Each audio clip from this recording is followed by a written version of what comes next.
ته مسله ښایي د حیض ولده 14 نمبر سبق کې وان ابتدأت مع البلوغ مستحاضه که یوه وړه جلکۍ وڅنګې بالغه شوله سره د بلوغته استحاضي بیمارۍ ورته جاري شوله فحیضها 10 ایام من کل شهر داسې ښځې دپاره بیا حکم دا چې هرې میاشتې کې دا 10 ورځې به مو حیض شمرونه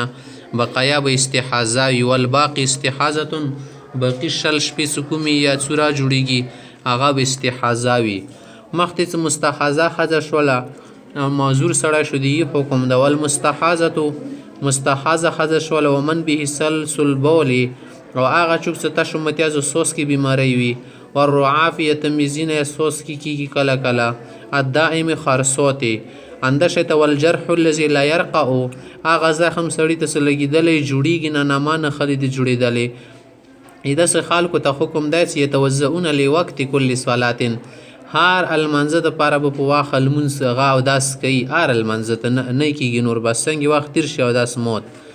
ویصلون بذلک الوضوء فی الوقت ماغه اوداسه سره بیا په واخ کې لمونځ کول شي ما شاء من الفرائض والنوافل څوره وغوړي فرض وي که نافل وي فاذا خرج الوقت څه کله بیا واخ ونه وځي که نه ټیم خارج شولو بطل وضوءهم او داسې بیا موت شو باسه وکان علیهم بیا هغو ته ضروري د استیناف الوضوء دوباره به اوداس کوي سارن لصلات اخرى د بل المنځه دپاره حیض استحاضي معنا تاسو ته بیان شو دریم نمبر شی نفاس پاتې د ښځو کې داسې والنفاس د نفاس دي تیلی شي هو الدم الخارج هغه وینه د سبدا وځي عقیب الولادت بچي پیدا کېدلې نه وروسته خامخته څه والدم الذي هغه وینه تراه الحامل حامله ښځې وکسي وما تراه المرأة في حال ولادتها او هغه وینه چې ښځې کسي د ولادت په ټیم کې قبل خروج الولد یا بچی نه د پیدا شوه که نه خو بچي نه مخکې شروع شوي د استحاضة دا عامه بیماری شمرل شي دي کې به لمونځ نه پرېږدي و اقل النفاس د نفاس ولا کام نه کام ټیم چې د لا حد له دي ټیم نشته زنه ښځه تندرسته درېیمې ورځې باندې دا چې شي صحیح شي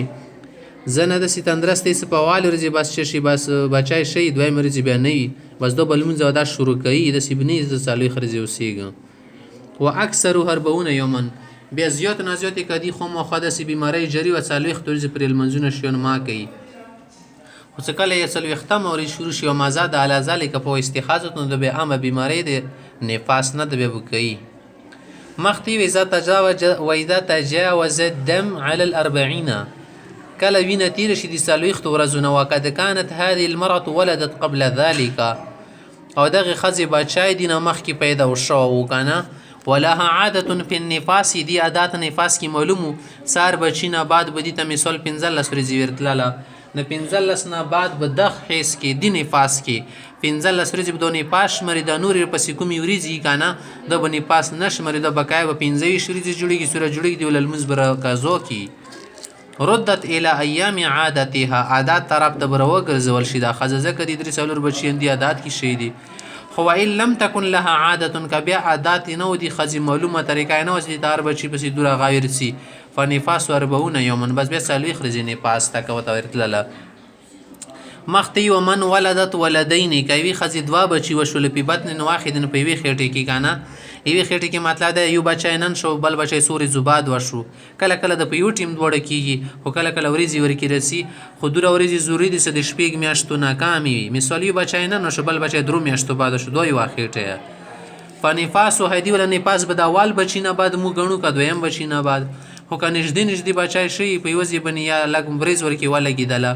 نو دوی څه فنفاسها ما خرج من الدم عقیب الولد الاول عند ابي حنیفه و ابي یوسف رحمهم الله تعالی شیخین دی امام ابو حنیفه امام یوسف صاحب کنه څه د اول بچي پسې کومه وینه سره شروع شوله اندینه به د نفاس ګڼل شروع کړي بل بچی 2 ورځې بعد وشو داسې 3 ورځې په نفاس ووتلی وقال محمد وزفر رحمهم الله امام محمد زفر صاحب دی سنه انا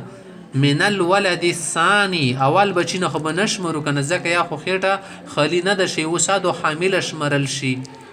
نه داسې چال به وکړو چې دا به د دویم بچي نه بعد مو شمرو څنګه دویم بچی وشي اوس به نفاس شروع کوي نفاس به چالو شمرل شي